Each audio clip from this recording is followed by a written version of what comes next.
이번 시간에는 저희가 문화역세권이라는 파일 이름으로 한번 해보도록 하겠습니다. 205번 문화역세권입니다. 요거는 이제 저희가 여기 링크를 좀 눌러보면 데이터가 이게 공공기관이나 이런 걸 요즘에 데이터를 많이 이렇게 제공을 하고 있거든요. 그래서 여기 문화 플랫폼이라 그래서 이제 문화에 관련된 데이터들을 문화정보원 이런 데서 제공을 하고 있는 거고 어떻게 활용할지 이런 것까지 잘 써 있으니까 데이터가 어떤 데이터인지 한번 이런 데 들어가서 확인을 해보면 좀 데이터 분석을 하는데 도움이 될 것 같습니다. 그냥 하는 것보다는 의미를 알고 하는 게 중요하니까요. 그래서 데이터를 한번 가져와 볼게요. 먼저 하듯이 임포트를 하고요.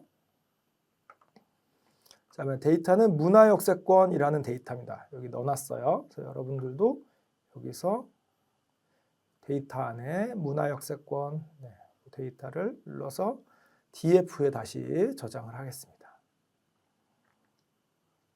이렇게 데이터를 저장을 했고 여기 보시면 아이디도 있고 이렇게 컬럼 이름이 쭉 있는데 다 영문으로 돼 있어요. 그래서 보기에 무슨 이름인지 잘 알 수 없는 것도 있고 뭐 알 수 있는 것도 있고 그런데 아까 그 사이트에 가시면 이게 무슨 의미인지 다 써 있어요. 그래서 그걸 보고 제가 그 이름을 다 이렇게 컬럼 이름을 변경을 했습니다. 그래서 이 컬럼 이름을 변경을 하려면 원래 우리 어떻게 하는 거죠? 프레임을 누르고 DF를 한 다음에 하나하나 다 눌러서 뭐 내가 하고 싶은 애들 다 눌러서 리네임을 누르시고 변경을 하면 되는 거죠. 이렇게.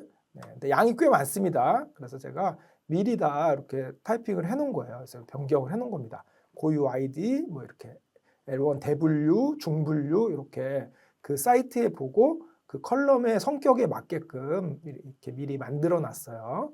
요거를 이제 프레임으로 리네임을 하면 되는데 양이 많기 때문에 제가 그냥 코드로 돌리겠습니다.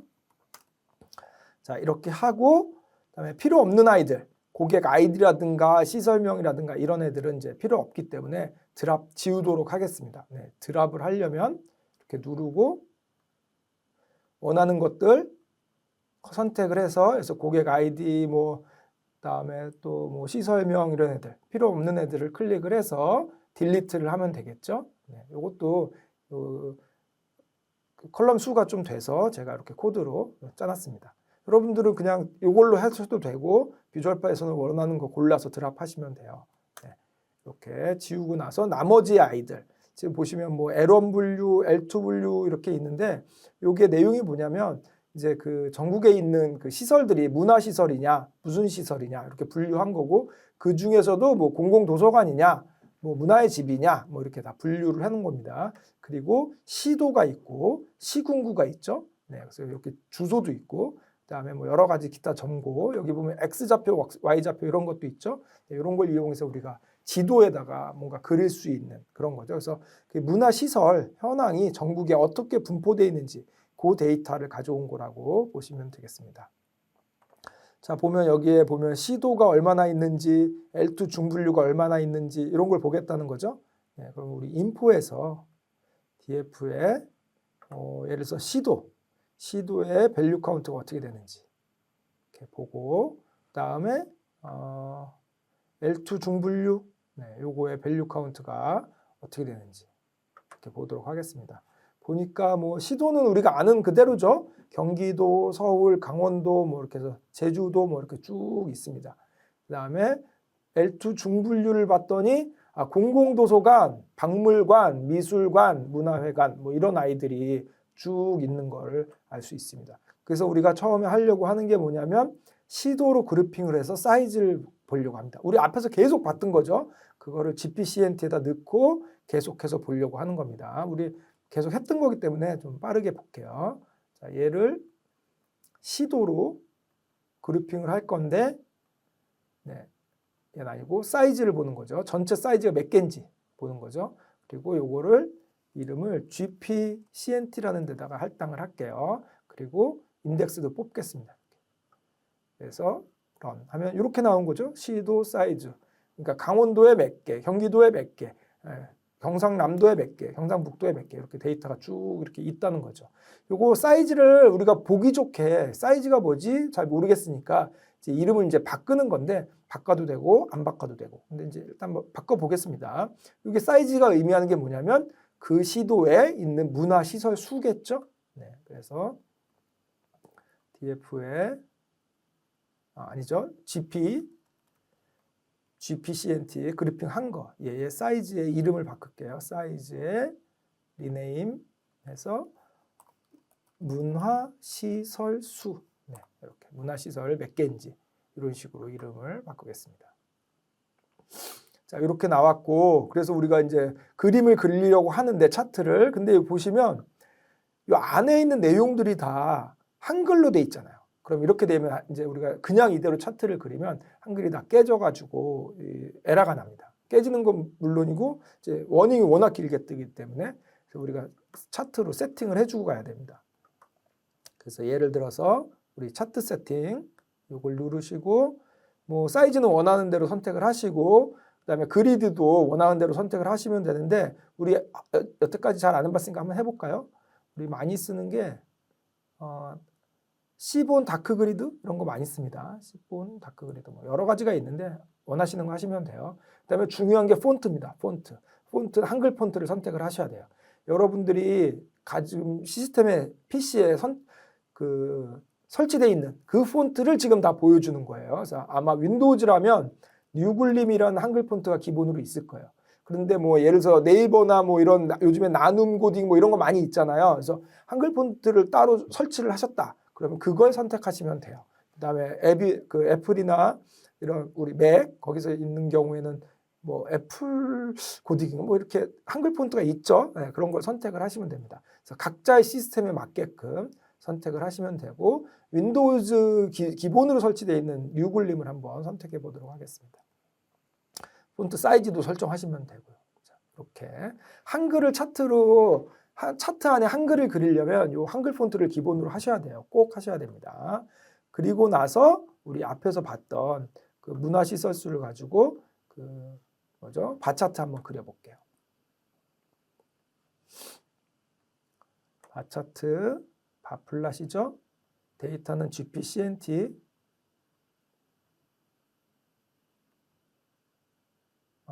안 바꿨군요. VP, DF로 지금 할당이 됐어요. 아까 제가 GPCNT 리플레이스를 했어야 되는데 안 해서 여기로 들어온 거죠, 지금. 네.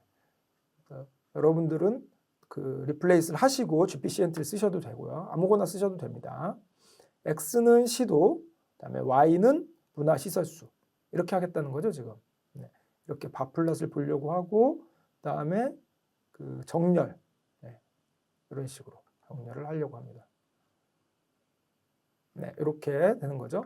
여기에 문화시설수, 경기도, 서울시 이렇게 나오는 이유가 아까 폰트를 잡아줬기 때문에 이렇게 나오는 거예요. 폰트 안 잡아주면 아마 잘 안 나오고 워닝도 엄청 길게 나올 거예요. 에라처럼. 네. 그래서 이런 식으로 우리가 경기도에 이만큼 있고 서울에 이만큼 있고 경기도에 제일 많구나. 서울에 이만큼 있구나. 제일 적은 데는 제주구나. 뭐 이렇게 알 수 있죠. 이거 잘 안 보이면 아까 말씀드린 대로 로테이션을 좀 하면 돼요. 예를 들어서 우리가 했던 거 얘를 가지고 할 건데 엑시스에 보면 로테이션이 이렇게 있습니다. 30도 정도 돌린다던가 이런 식으로 하면 이렇게 좀 어떤 시도인지 좀 더 확실히 볼 수 있겠죠. 네, 여기가 제주가 아니라 세종이었네요. 세종특별자치도, 자치시. 그다음에 여기는 제주특별자치도는 여기 있죠. 네, 이런 식으로 우리가 확인을 해볼 수 있습니다. 자, 그다음에 이제 중분류 있었던 거 있잖아요. 요거 별로 한번 볼게요, 우리가. 그래서 시도별로 보는데 그 중에서도 이렇게 중분류로 한번 같이 보겠다는 거죠. 그래서 우리 그룹 바이를 할 때 얘를 가지고 그룹 바이를 할 건데 두 개를 주겠다는 거죠. 시도하고 중분류. 이 두 개로 그룹핑을 하려고 합니다. 그리고 여전히 카운트를 살리려니까 사이즈를 합니다. 그리고 이름을 GPCNT 언더바 카테고리 해서 cat 이런 식으로 우리가 이름을 주고 런을 해보겠습니다. 자, 이런 식으로 나오는 거죠. 이 강원도가 여러 개 있죠. 강원도의 공공도서관이 몇 개, 강원도의 문화회관이 몇 개, 강원도의 문화의 집이 몇 개 이렇게 우리가 그룹핑을 두 개를 줘서 하면 이렇게 분류별로 볼 수가 있습니다. 이것도 사이즈를 저희가 이름을 바꾸고 갈게요. gpcnt cat. 아까 요걸 안 했죠? in place. 요걸 해야 됩니다. 요 사이즈를 이름을 리네임을 해서 얘도 문화 시설수죠? 네. 문화 시설수. 이런 식으로 런을 하고 자, 런을 해 보겠습니다. 자, 이러면 이제 차트 똑같이 그리면 돼요. 네, 우리 아까 그 바플랏 이용해서 15네 바플랏 데이터는 cat 얘는 x가 시도 y가 문화 시설수 네, 이렇게 그리는 거죠. 근데 휴가 중분류 이렇게 왜 이게 처음에 이렇게 휴를 안 하면 이렇게 나오냐면 제가 설명을 드릴게요. 네, 이렇게 하고 저희가 정렬까지 해서 보도록 하겠습니다. 정렬까지 해서.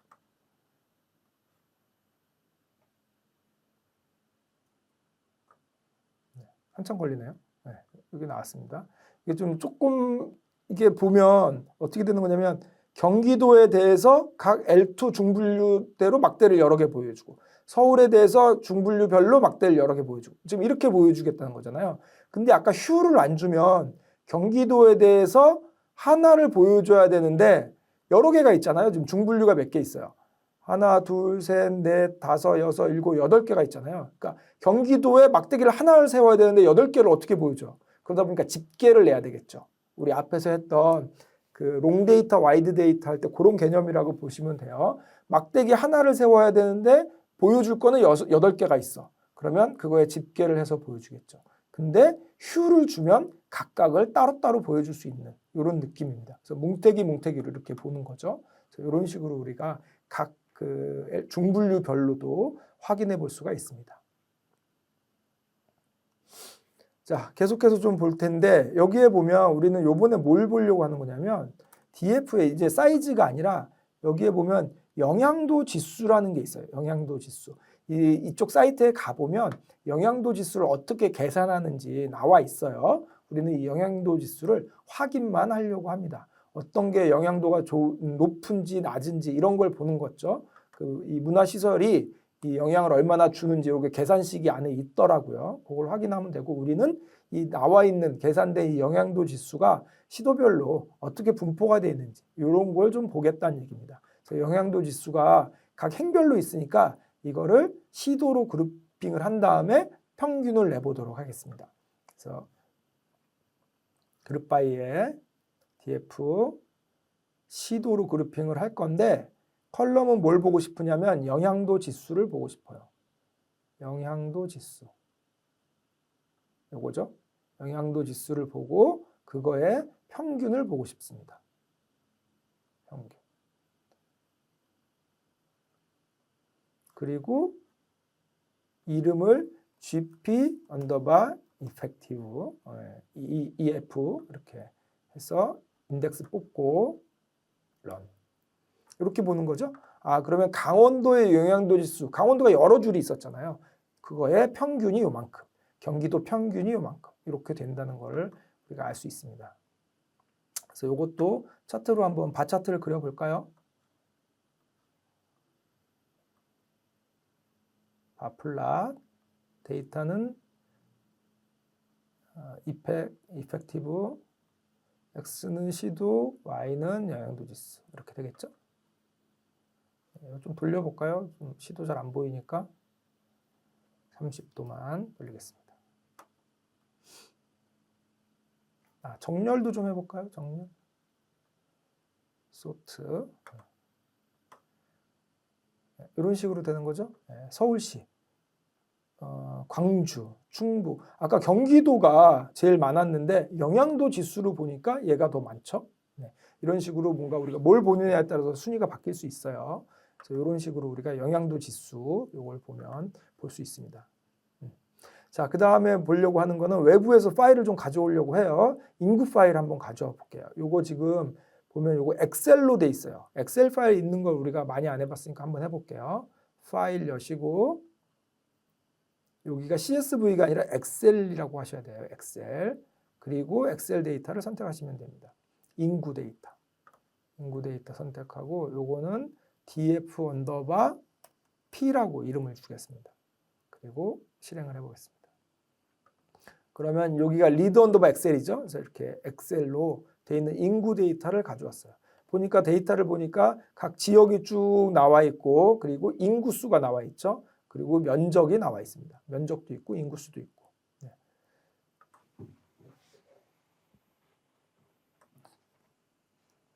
자, 그래서 우리 아까 봤던 그 시도로 있는 사이즈 걔 있잖아요. 걔를 우리가 얘랑 연결을 한번 해보려고 합니다. 자, 어떻게 하는지 한번 볼게요.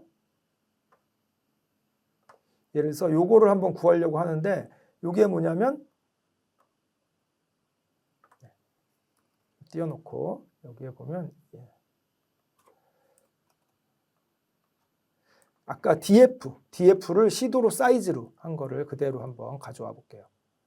다시 많이 했던 건데 DF를 시도로 그룹핑을 해서 사이즈 몇 개나 되는지 사이즈를 그대로 가져오려고 합니다. 근데 지금 요거는 여기다가 이름을 요 주고 리셋 인셋을 안 뽑으려고 해요. 왜 안 뽑으려고 하냐면 그 인구 있는 데이터랑 합치려고. 물론 그 프레임으로 뽑은 다음에 합쳐도 되는데 그냥 이렇게 한 줄을 합칠 때는 머지나 컨캣을 안 쓰고 그냥 바로 옆에 붙일 수가 있죠. 네, 우리 앞에서도 봤어요.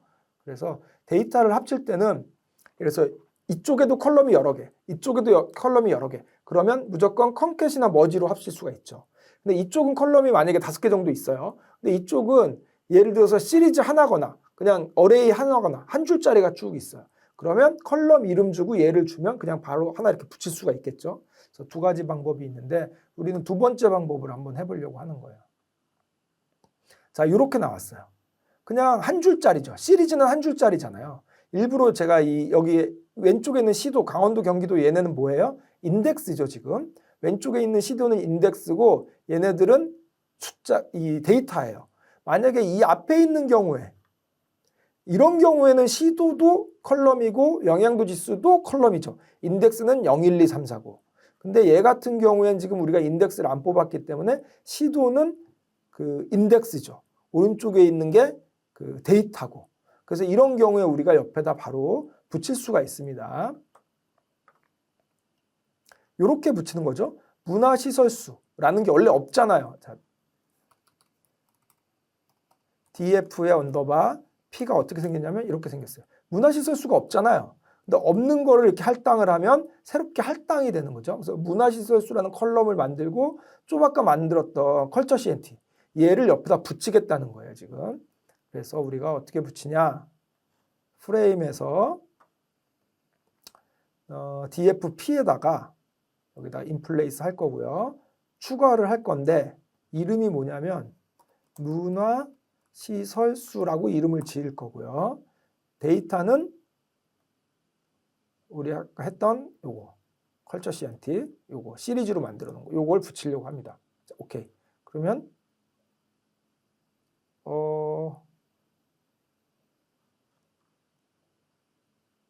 이게 지금 안 붙는 이유가 제가 설명을 드려야 되겠다. 이게 안 그래도 설명을 드리려는데 잘 됐네요. 자, 지금 데이터가 어떻게 되어 있냐면 여기가 시도예요. 서울, 경기 이렇게 돼 있죠. 그 다음에 제가 여기에다가 데이터를 이렇게 붙이려고 해요. 만약에 아까도 우리 이렇게 붙였었잖아요. 이게 여기가 500개 있어요. 근데 얘도 500개 있어요. 그러면 이렇게 그냥 철썩 붙습니다. 이렇게. 근데 전제 조건이 뭐냐면 얘가 어떤 애여야 되냐면 그 열거형 변수면 그래요. 열거형. 열거형의 대표적인 게 그 어레이죠. 넘파이 어레이. 그래서 그냥 순서만 있는 거야. 1, 2, 3, 4, 5, 6, 7, 8, 500개가 쭉 있는 거야. 근데 지금 만약에 이게 시리즈다. 그러면 얘는 여기 인덱스라는 게 있죠. 이쪽에. 그 다음에 내가 시리즈를 붙이려고 그래요. 시리즈. 그럼 시리즈도 여기 인덱스라는 게 있죠. 그래서 이럴 경우에는 인덱스끼리 짝 맞춰서 붙입니다. 그래서 이런 경우에는 만약에 내가 0부터 499까지 있어요. 그러면 얘가 0부터 나도 499까지 있어요. 만약에. 그러면 그대로 붙어요. 그대로. 근데 만약에 얘는 0부터 499가 아니라 300개밖에 없는 거예요. 0부터 여기 중간 300개, 299밖에 없는 거예요. 만약에. 여기 뒤에는 없어요. 만약에. 그러면 그래도 얘는 붙습니다. 왜? 자기 인덱스를 찾아가요. 순서가 틀려도 상관없어요. 순서가 1, 3, 5로 돼 있어도 자기 인덱스를 찾아갑니다. 자기 인덱스를. 그래서 여기가 시리즈일 때는 좋은 점이 뭐냐면 자기 이 숫자가 맞지 않아도 혹은 순서가 맞지 않아도 자기 인덱스를 찾아갑니다. 자기 인덱스를. 그래서 원래 우리가 하려고 하는 목적은 뭐였냐면 이거였어요. 여기 인덱스를 시도로 놓고 그래서 서울, 경기, 뭐 강원 이렇게 쭉 있겠죠. 그리고 시리즈를 똑같이 만들어서 인덱스를 서울, 경기, 강원 이렇게 만들어 놓고 이거를 붙이려고 한 거예요. 이렇게. 이게 우리의 목적입니다. 그러면 요 순서가 달라도 혹은 개수가 달라도 만약에 여기에 제주가 있었는데 여기는 혹시 제주가 없었다. 만약에 제주가 없다. 그러면 여기에 결측치가 생기겠죠. 이런 식으로. 여긴 있는데 여긴 없으니까. 이런 식으로 자기 자리를 찾아서 들어갑니다. 이게 좋은 거거든요. 인덱스. 근데 지금은 왜 다 결측치가 나왔냐? 요 내가 원했던 서울, 시도, 경기 얘네들이 인덱스가 아니라 그냥 일반 컬럼이었던 거예요. 그럼 얘의 인덱스는 뭐예요? 0, 1, 2, 3, 4였어요. 0, 1, 2, 3, 4. 그러다 보니까 이쪽 인덱스는 서울, 경기인데 이쪽 인덱스는 0, 1, 2, 3, 4야. 그럼 자기 걸 찾아가려고 하니까 맞는 게 하나도 없잖아요. 그러니까 얘가 하나도 안 들어가고 에러는 안 나고 대신에 다 결측치가 다 들어간 거죠. 그래서 우리가 이렇게 데이터를 컨캣이나 머지 할 때도 마찬가지지만 데이터를 컬럼을 할당을 할 때도 인덱스를 잘 맞춰주는 게 중요하다. 만약에 이쪽이 시리즈가 아니라 인덱스가 없는 애야. 그럴 때는 숫자를 맞춰줘야 돼요. 숫자 그대로 옆으로 붙는 거예요. 우리 앞에서 했던 넘파이. 그래서 정리를 하면 내가 새로운 컬럼을 할당하려고 할 때 붙이려고 하는 애가 열거형 변수면 숫자하고 순서를 맞춰줘야 된다. 그렇지 않으면 에라. 근데 만약에 시리즈인 것처럼 이렇게 인덱스가 있는 아이들은 그 인덱스 따라서 간다. 그래서 개수도 안 맞아도 되고 순서도 안 맞아도 된다. 대신에 없으면 결측치가 생긴다. 여기에는 있는데 이쪽이 없으면 그냥 안 들어가고 말겠죠. 네. 그런 식으로 우리가 동작한다고 생각하시면 돼요. 대신에 지금 같은 경우에는 이쪽이 인덱스가 0, 1, 2, 3, 4이기 때문에 맞는 게 하나도 없는 거예요. 그래서 다 결측치가 생긴 거다. 이렇게 생각하시면 돼요. 자, 그러면 이걸 해결하려면 어떻게 해야 돼요? 이 지역을 인덱스로 넣어줘야 되겠죠? 그래서 우리가 DP, 얘를 요 지역, 이 컬럼을 set 인덱스를 이용해서 인덱스로 만들어줘야 됩니다. 이렇게 만들어주고 그 다음에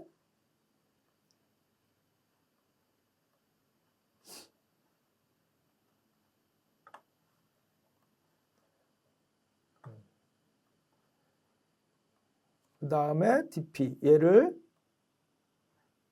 추가. 여기에 아까 뭐였죠? 문화시설수였나요? 문화시설수. 네. 이렇게 해주고 여기에 우리가 아까 만들었던 컬처 CNT 얘를 넣어주면 네. 이제 문화시설수가 요 자기 짝 맞춰서 들어간 거죠. 자기 거에 맞춰서 네. 런을 해보겠습니다. 자, 그러면 이쪽도 인덱스가 서울, 부산, 경기였고 문화시설수도 인덱스가 서울, 부산, 경기였죠. 그래서 여기 보면 그대로죠. 하나도 지금 결측치가 없죠. 개수대로 다 요대로 있었다는 거예요. 그래서 모든 그 시도가 딱 맞게끔 개수가 있었던 거죠. 그래서 이렇게 들어갈 수 있었습니다. 자, 그 다음에 우리가 새로운 걸 좀 만들어 보려고 그래요. 뭐냐면 이 인구 대비 문화시설 수가 얼마나 될까? 인구 대비. 왜냐하면 지금 아까는 경기가 문화시설 수가 제일 많았잖아요. 근데 이게 사실은 어떻게 보면 넓은 지역이 제일 많을 수 있잖아요. 넓은 지역이. 그래서 인구 대비 문화시설 수가 얼마나 되는지 이걸 알고 싶은 거예요. 그러려면 문화시설 수를 인구수로 나눠주면 되겠죠. 그러면 1인당 문화시설 수가 되겠죠. 1인당 문화시설 수. 근데 제가 해보면 이게 사실 인구는 많잖아요. 막 서울시만 해도 거의 1000만 원 육박하는데 문화시설 수는 몇백 개 단위잖아요. 그러다 보니까 1인당 문화시설수를 하면 너무 이제 숫자가 0.0000 이렇게 나와요. 그래서 이럴 때는 어떻게 하냐면 우리가 인구 뭐 10만 명당 문화시설수 몇 개, 인구 뭐 1000만은 안 되겠죠. 뭐 10,000명당 몇 개 이렇게 적당히 해주는 게 좋겠죠. 그래서 우리가 이걸 하나 추가를 해보려고 합니다. 시설수를 구하는 건데 예를 들어서 프레임을 이용해서 추가를 할 거예요. 근데 시설수를 구할 거예요. 문화시설수를 구할 건데 그냥 이름이에요. 이거는 시설수 언더바로 그냥 할게요. 뭐 이름은 마음대로 지어도 되니까 시설수의 인구당 시설수. 근데 이걸 한 10만 명 정도로 한번 해보겠습니다. 그래서 그럼 계산이 어떻게 되는 거냐면 원래 있는 문화시설수를 일단 곱하기 10만을 해야 되겠죠. 100, 1000, 만, 10만. 그리고 나누기 인구.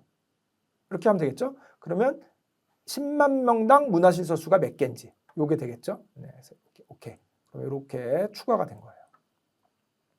그리고 런을 하면 네, 이렇게 되는 거죠. 그래서 서울시는 10만 명당 뭐 4개, 부산은 10만 명당 3개, 대구는 10만 명당 몇 개 이렇게 되는 거죠. 그래서 이거를 정렬을 해보면 우리가 바로 그림을 그려볼게요. 이걸 가지고 우리가 그림을 그려볼게요. 바플랏, 플랫이고 데이터는 dfp, x는 시도죠, 시도, 인덱스, y는 10만 명당 시설수 이렇게. 그리고 정렬을 좀 해볼게요. 정렬 이렇게. 그리고 안 보이니까 30도 돌리겠습니다. 자, 이렇게 나오는 거죠. 여기에 보면 아까 우리 인구 많은 걸로 정렬했을 때 제일 많은 게 경기도, 그 다음에 서울, 아마 제 기억나는 제 기억으로 제일 적은 게 세종 이렇게 됐었죠. 자, 근데 10만 명당 인구 대비로 나눠보니까 제일 많은 데가 제주도예요. 그 다음에 강원도가 의외로 많죠. 전라도 많고 전라북도 이렇게 쭉 있고 서울은 중간쯤에 있어요. 중간쯤. 여기 있죠. 서울 중간. 중간보다 오히려 밀렸죠. 경기도는 그거보다 더 적어요. 네, 이런 식으로. 부산도 적고. 이렇게 보면 좀 얘기가 다르죠.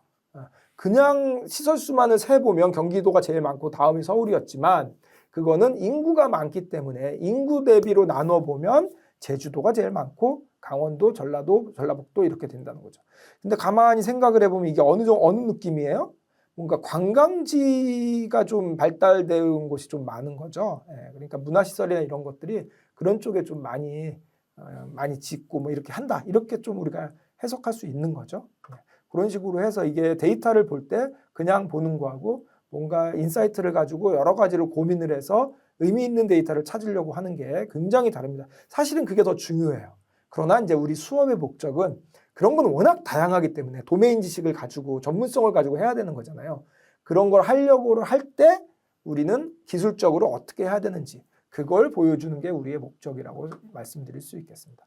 자, 이렇게 해서 지금 우리가 문화 역세권 가지고 이런저런 거 해봤는데 주로 뭐 한 거예요? 정렬하고 그룹핑하고 집계하고 차트 그리고 그래서 의미 있는 인사이트를 뽑아내려고 하는 그런 작업들을 우리가 한 겁니다. 다시 한번 말씀드리지만 중요한 건 도메인의 어떤 전문 지식을 가지고 의미 있는 데이터들을 만들어 보고 거기서 의미를 찾는 게 제일 중요합니다. 근데 그거는 우리 수업에서 하는 거는 좀 한계가 있어요. 각자 도메인이 다르고 전문성이 각자 다르기 때문에. 그러나 우리 수업에서 뭐를 하려고 하냐면 그런 아이디어가 있거나 내가 보고 싶은 게 있을 때 그래서 파이썬으로 어떻게 하면 돼? 라는 걸 보여주는 겁니다. 그래서 그런 다양한 예제들을 보여줌으로 해서 내가 나중에 이걸 보고 싶을 때 이렇게 하면 되는구나. 이걸 알 수 있게 되는 거죠. 그래서 여러분들이 앞으로 이제 공부를 하실 때도 그런 걸 중점적으로 좀 공부를 하셨으면 좋겠습니다. 자, 마지막으로 요거 하나만 더 할게요. 206번인데 이건 간단하니까 그냥 예제입니다. 예제. 그래서 간단하니까 한번 보여드리려고. 이건 뭐냐면 우리 옛날에 워드 클라우드 같은 거 많이 그렸잖아요. 네, 그래서 그거 그리는 거 한번 보여드리려고 했습니다. 일단 임포트 하시고요. 워드 클라우드를 그리는 방법은 두 가지예요. 하나는 데이터 프레임으로 데이터를 불러다 놓고 그 컬럼을 워드 클라우드 그리는 방법이 있고, 아니면 이제 그런 게 준비가 안 됐을 때 데이터 파일을, 텍스트 파일을 직접 불러서 워드 클라우드를 그리는 방법이 있습니다. 둘 다 가능합니다. 비주얼 파이썬에서는. 저희는 두 번째 방법을 한번 해볼게요. 여기 보면 요즘 많이 안 하지만 예전에는 굉장히 많이 했던 거죠. 워드 클라우드라는 메뉴가 있어요. 여기서 여기 보면 파일을 쓸 거냐 데이터를 쓸 거냐 이렇게 돼 있죠. 우리는 파일을 쓸 겁니다. 참고로 여기 인스톨 패키지, 임포트 패키지 이렇게 돼 있잖아요. 그러면 여러분들은, 저는 인스톨이 이미 돼 있어요. 근데 만약에 여러분들 안 돼 있다면 인스톨을 해 주셔야 돼요. 그 다음에 임포트는 쓸 때마다 하는 거죠. 이렇게 임포트를 해 주셔야 됩니다. 따로 임포트를 해야 되는 거죠. 인스톨도 안 돼 있으면 인스톨부터 해야 되는 거고, 인스톨은 한 번만 하면 되는 거고, 임포트는 할 때마다 하는 거죠. 그래서 데이터를 파일에서 한번 써볼게요. 쓰고 여기서 선택을 해보도록 하겠습니다. 끝에서 다시 한번 찾아가 보도록 하겠습니다. 자, 여기 됐죠? 데이터. 여기 관광지 개요에 txt라고 있습니다. 자, 이렇게 선택을 하시고, 그 다음에 여기서 우리가 봐야 될 게 뭐냐면, 여기 다 깨지죠, 지금. 한글이 다 깨져서 그래요. 그래서 여기서 폰트를 설정해 줘야 됩니다. 워드 클라우드에 가셔서 패스, 나머지는 뭐 여러 가지 옵션이 있는데 일단 중요한 건 폰트를 설정해 주셔야 돼요. 여기도 마찬가지로 우리가 앞에서 우리가 시스템에 깔아놓은 그 폰트를 골라서 선택하시면 돼요. 이런 식으로 선택을 하고, 그러면 나왔죠? 그려볼게요. 런을 해보겠습니다. 자, 이거는 뭐 특별한 게 있는 게 아니고 그냥 예제로 여러분들이 혹시 필요하시면 쓰라고 제가 잠깐 보여드리는 거예요. 자, 이런 거 뭐 많이 보셨죠? 그래서 저 텍스트에서 가장 많이 나온, 캠핑장이 가장 많이 나왔죠? 그다음에 사이트, 수 등 이렇게 이런 것들이 많이 나오는구나. 혹시 워드 클라우드를 쓰실 일 있으면 우리가 이것도 한번 활용해 보시면 좋겠다. 우리 앞에서 우리 PDF에서 텍스트 가져오는 것도 한번 보여드렸었죠? 그거하고 워드 클라우드를 이용하면 우리가 텍스트를 가져와서 워드 클라우드를 그리는 이런 것도 우리가 해볼 수 있습니다. 자, 뭐 이게 좀 원활치는 않았지만 어쨌든 자, 이렇게 해서 우리가 예제 파일을 쭉 다 봤어요. 정리를 해보면 처음부터 우리 메뉴를 이렇게 쭉 하나씩 가면서 기능을 하나씩 익히는 거. 뭐 그룹 바이는 어떻게 하는 거야, 바인드는 어떻게 하는 거야, 그다음에 데이터 처리나 정보를 어떻게 보이는 거야, 이런 거를 쭉 봤고, 그다음에 그거를 이제 이용해서 예제 파일에서 실제 데이터를 분석할 때 어떻게 활용되는지 이런 것들을 봤습니다. 근데 보셔서 알겠지만 이 내용상으로는 정말 무궁무진하고 너무 많아요. 그래서 그걸 다 우리가 커버할 수는 없고, 중요한 건 우리가 뭐냐면 내가 이걸 하고 싶어, 어떤 데이터의 평균을 보고 싶어, 그룹핑을 하고 싶어, 이럴 때 어떤 메뉴를 쓰는지가 생각나면 됩니다. 내가 이걸 하고 싶으니까 그룹 바이를 해야 되겠구나. 내가 이걸 하고 싶으니까 프레임을 이용해서 컬럼을 추가해야 되겠구나. 아니면 데이터 인포를 이용해서 뭔가를 정보를 봐야 되겠구나. 이것만 생각나면 나머지는 찾아가면서 눌러가면서 할 수 있습니다. 또 우리 처음 시간에도 제가 말씀드렸지만 앞에 저희 홈페이지에 가시면 매뉴얼이 있어요. 그래서 얘네들이 어떤 기능을 하는지는 다 나와 있어요. 그래서 그런 것들을 하나하나 외우고 익히는 게 전혀 중요하지 않습니다. 우리는 시험 대비를 하는 사람들이 아니기 때문에 그런 건 전혀 중요하지 않고 개념을 아시는 게 중요해요. 그룹 바이라는 게 이런 거구나. 그러니까 머지가 이런 거구나. 이럴 때 쓰는 거구나. 그 다음에 내가 무언가를 하고 싶을 때 비주얼 파이썬에 어떤 메뉴를 사용하면 되겠구나. 이런 것들을 떠올리도록 연습을 하는 게 중요하다. 이렇게 생각이 됩니다. 그래서 여기까지 해서 저희가 데이터 분석을 하고 자르고 붙이고 뭐 이렇게 하는, 그다음에 차트까지 그려보는 데이터 분석에 관해서 전반적으로 파이썬으로 그런 것들을 하고 싶을 때 비주얼 파이썬이 어떤 도움을 주는지까지 알아봤습니다. 장시간 수고하셨습니다.